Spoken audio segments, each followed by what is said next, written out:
Oke, satu lagi buat yang dekat. Satu, dua, tiga. Assalamualaikum warahmatullahi wabarakatuh. Perkenalkan kami dari kelompok 8. Saya Muhammad Azhar Farizandi sebagai editor. Saya Aldo Maraputra sebagai pemateri. Saya Muhammad sebagai kameramen. Saya Satria Nurdiana sebagai Dok, lu di mana, Dok? itu aja buat pengenalan camp kali ini. Buat kejedak-jeduk berikutnya silahkan dilihat. Terima kasih.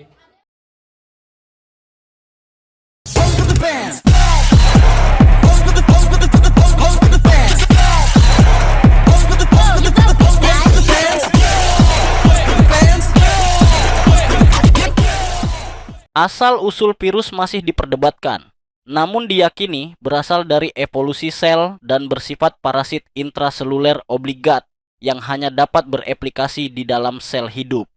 Bentuk virus umumnya dapat berupa heliks, silinder panjang, ikosahedral, seperti bola dengan 20 sisi segitiga, atau kompleks. Struktur utama virus adalah asam nukleat, DNA atau RNA, yang dibungkus oleh lapisan protein pelindung yang disebut kapsid, dan pada beberapa jenis virus terdapat selubung lipid tambahan di bagian luarnya. Oke, tadi itu yang dijelaskan sama dokter kita. Kamu paham nggak? Paham. Oke, sekarang aku menjelaskan tentang virus ya. Yang tadi diajarin Bu Epi itu tentang sejarah penemuan virus, ciri-ciri virus, reproduksi virus, peranan virus dalam kehidupan manusia, AIDS, virus cikungan, dan SARS. SARS apa sih itu, Bay? SARS itu Severe Acute Respiratory Syndrome. Oke. Sekarang aku mau jelaskan sejarah penemuan virus, Bay. Sejarah penemuan virus. Daun tembakau yang berpenyakit dihapuskan. Penyaringan ekstra daun tembakau yang berpenyakit. Fitlah daun tembakau yang berpenyakit disemprotkan ke tanaman tembakau yang sehat. Lalu tanaman tembakau yang tadinya sehat berubah menjadi tanaman tembakau sakit. Oke, sekarang aku bakal ngejelasin tanaman virus. Apa sih itu? Maaf ya guys. Oke, aku akan jelasin Udah Bil. Hah? Action. ciri-ciri virus. Virus merupakan organisme yang paling sederhana, tidak mempunyai membran sitoplasma, dan inti sel. Dok, Aku. Bentuk luar virus bermacam-macam. Ada yang silinder, oval, bola, jarum, batang, memanjang, kotak, atau berbentuk cebong. virus tersusun atas asam nukleat dan selubung protein yang disebut kapsid. Struktur bihongnya terdiri dari bagian berikut. 1. Kepala tersusun oleh selubung kapsid yang terbentuk dari protein di dalamnya mengandung ADN. Yang 2, leher berfungsi untuk menghubungkan kepala dan ekor. Yang ketiga, ekor berfungsi untuk penancapan ke tubuh organisme yang diserang. Ekor dilengkapi dengan serabut ekor. Action. Tahap perlengkapan fag melekat pada suatu bakteri. Selanjutnya tahap Kenapa nggak bilang penetrasi. reproduksi virus dulu? Kan tadi udah. Tahap penetrasi, fag dimasukkan ke dalam sel inang. Tahap selanjutnya tahap replikasi dan sintesis. Sel membuat komponen virus. Tahap selanjutnya tahap pematangan yang diikuti pelepasan. Terbentuknya partikel virus yang utuh dan sel inang pecah. Siklus lisogenik.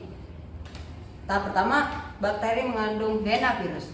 Tahap kedua, tahap pembelahan. Tahap ketiga, tahap penyisipanan DNA bakteri fag pada kromosom bakteri. Tahap terakhir nih, tahap sintesis. Dendritik terjadi melalui tahap-tahap berikut ini. A.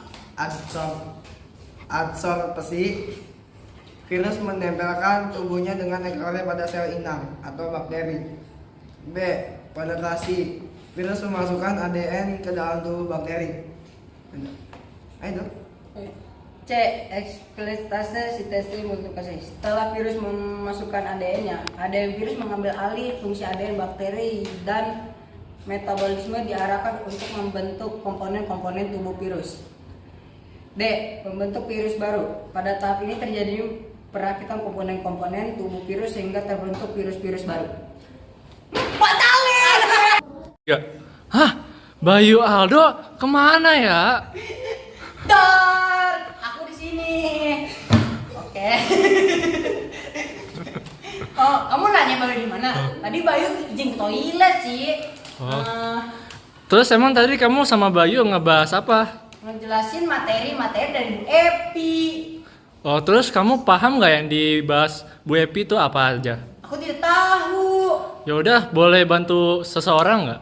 Ajar, ajar. Ada apa Aldo? Aku ingin tahu tentang SARS. SARS. Oh, SARS. Oke ya. Ya. Oke, coba kita gunakan internet yuk. Ayo oke. Jadi menurut internet, SARS adalah singkatan dari Severe Acute Respiratory Syndrome.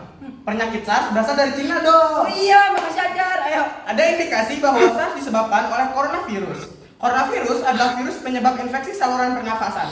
Virus ini menyebar melalui sekresi pernapasan, diduga coronavirus. Mengalami mutasi gen sehingga bersifat makin ganas. Jadi SARS itu bahaya banget ya tuh ya. Iya, bahaya banget ya, Jar. Oh ya udah, kayaknya ini kita dari tadi materinya udah banyak banget ya. Jadi mungkin sampai sini aja dulu. Yaudah, dadah.